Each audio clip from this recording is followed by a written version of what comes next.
je fonctionne à l'instinct, à l'envie, un côté un peu naïf, où toujours j'ai envie de raconter des histoires. Moi, mes collections, c'est je raconte mes histoires et je ne demande pas aux voisins ce qu'ils en pensent. Voilà comment on fait pour faire en fait un papier peint cadre plat. Il y a des fonds qui sont les couleurs définies par nous, par moi, mises au point avec un sérigraphe. Et une fois ce fond imprimé, je fais faire des cadres sérigraphiques, tout simplement avec nos motifs. C'est des machines spéciales, c'est voilà.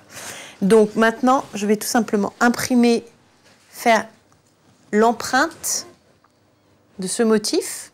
On l'imprime avec des raclettes, on fait tout à la main. Et en fonction des techniques, en fait, c'est ou c'est de la couleur qui va être déposée, ou c'est notre pâte un peu spéciale sur laquelle on va poser des feuilles d'argent ou des feuilles oxydées, de cuivre oxydé. Et donc maintenant, on a vraiment l'empreinte du motif. C'est d'après cette empreinte qu'on va pouvoir faire tous nos petits réaux pour lui donner du volume, de la couleur, de la lumière. Donc il y a différentes couleurs. Moi, j'utilise... c'est celui qu'on appelle Magic White.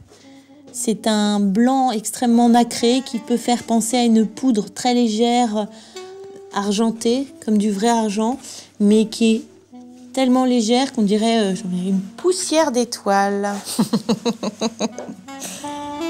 En fait, c'est assez délicat parce qu'il faut qu'on trouve nos dessins, qu'on voit en fait en se penchant quand on est vraiment rase-motte. J'ai une très très grande attirance pour tout ce qui est Asie, en fait, Asie ancien, tout ce qui est Japon, Chine, et une très très grande attirance pour le XVIIIe siècle.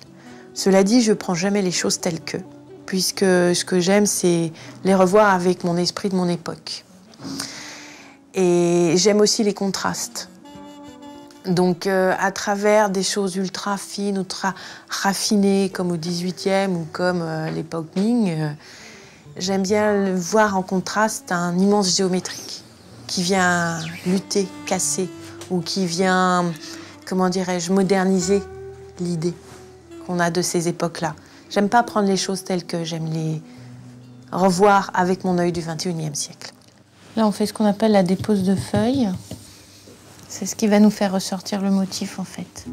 Donc là, on commence à voir le motif apparaître.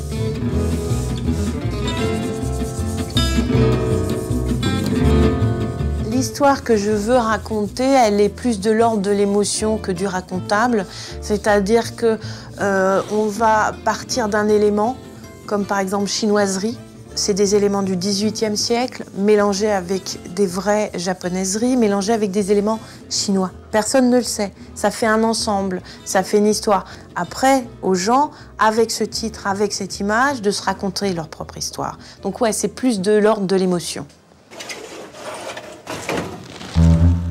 Sur ce motif-là, on voit assez facilement les différentes techniques qu'on emploie.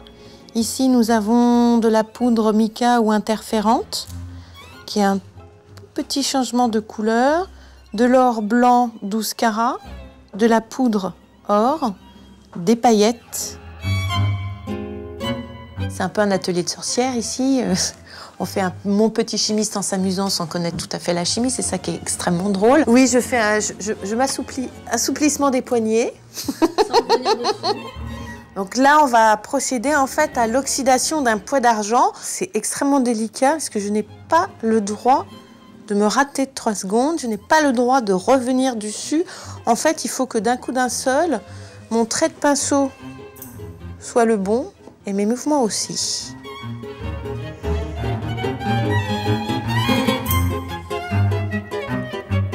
Chaque poids est vraiment différent, crée une atmosphère différente.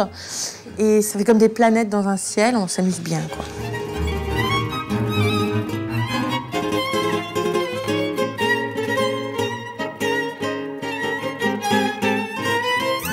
Les moments où j'ai le plus de plaisir, je me demande si c'est pas les moments où tout est fini et je me dis...